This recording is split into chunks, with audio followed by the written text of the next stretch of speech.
Perkenalkan Bu, nama saya Dongotria Lumbantoran. Saya dari Universitas Jambi dengan prodi Pendidikan Fisika Bu. Nah, di sini Bu, kami itu ada tugas dengan judul merefleksikan dasar filsafat pendidikan di Indonesia. Nah, subtema saya itu Bu, merefleksikan filsafat pendidikan yang relevan dengan kondisi Indonesia. Jadi Bu, kami itu membuat ada 5 pertanyaan Bu. Jadi kami bisa tidak Bu meminta waktu Ibu untuk berwawancara sebentar? Boleh. Saya lanjut ya Bu. Nah, begini Bu. Hakikat pendidikan itu kan Bu lebih mengarah ke meningkatkan perilaku dan kemampuan peserta didik kan Bu seseorang. Nah, menurut Ibu bagaimana hakikat pendidikan dalam studi kasus dalam pembelajaran fisika? Pada umumnya tujuan pendidikan fisika itu ya meningkatkan kemampuan berpikir, siswa meningkatkan pengetahuan, meningkatkan keterampilannya, gitu. Jadi memberikan sikap rasa percaya diri kepada siswa. Kalau cara Ibu untuk mewujudkan tujuan dari pendidikan dalam pelajaran fisika itu seperti apa Bu? Maksudnya mewujudkan tujuan pendidikan tersebut di dalam Ibu mengajar. Ya, itu melaksanakan. Iya, Melaksanakan pendidikan fisika itu berarti kita merancang dulu kan, apa yang kita rancang dulu yang akan kita terapkan kepada siswa sesuai dengan tujuan apa yang akan ingin kita capai.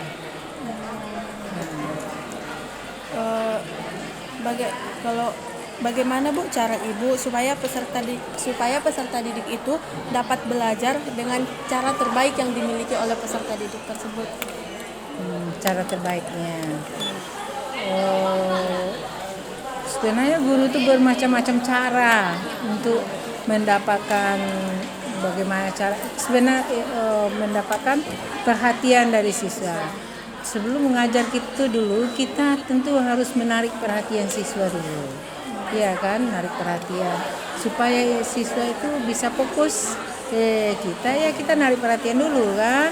Nah, itu namanya kalau dalam fisika itu pembelajaran prasyarat. Ya kan, syaratnya dia. Jadi fokus nggak anak. Terus, setelah fokus baru kita masukkan ke materi. Ibaratkan kalau kita ngajar tuh samalah dengan seorang anak. Bagaimana dia bisa tahan berlama-lama di depan sebuah televisi, ya. Televisi itu sebelum dia mau menjual produknya, nanti dia memberi semangat dulu, memberi motivasi dulu, ya kan. Nah, lagi enak-enak cerita gitu kan di ceritanya kan. Nah, supaya produknya laku barulah masuk iklannya, kan begitu udah. Nah, jadi sebenarnya seorang guru itu haruslah pintar-pintar menarik perhatian siswa gitu kan, bagaimana supaya siswa tertarik. Nah, baru kalau sudah siswa tertarik, baru materi itu bisa kita masukkan, kita ajarkan kepada anak gitu. Jadi Bu, kalau menurut Ibu kurikulum apa Bu yang relevan dengan kondisi Indonesia dalam pelajaran fisika? Kalau kurikulum yang kita pakai sekarang ini adalah kurikulum K13. Nah, kebetulan Ibu belum masuk dengan kurikulum Merdeka ya kan, karena Ibu ngajar kelas 3 semua. Jadi kurikulum Merdeka Ibu masih mau mempelajari baru kan, belum pasnya rasanya. Masih kurikulum ya, masih K13 ya. Iya Bu. Jadi Bu, kalau kan dalam Ibu mengajar itu kan Bu pasti ada metode-metode gitu kan Bu. Nah, metode seperti apa sih Bu yang relevan dengan kondisi siswa akan berakhir dalam 5 menit. Banyak metode yang bisa kita gunakan.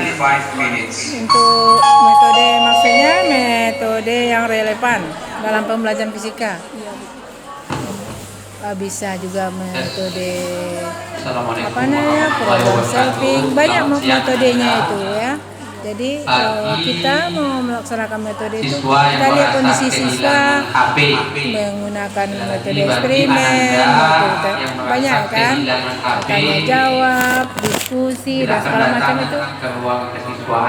Jadi kita bisa Bagi Anda yang pilih-pilih merasa metode. kehilangan HP di sekolah, silakan temui Pertanyaan saya cukup di situ. di ruang Saya siswa. ucapkan terima kasih ya Bu. Terima kasih Assalamualaikum Bu.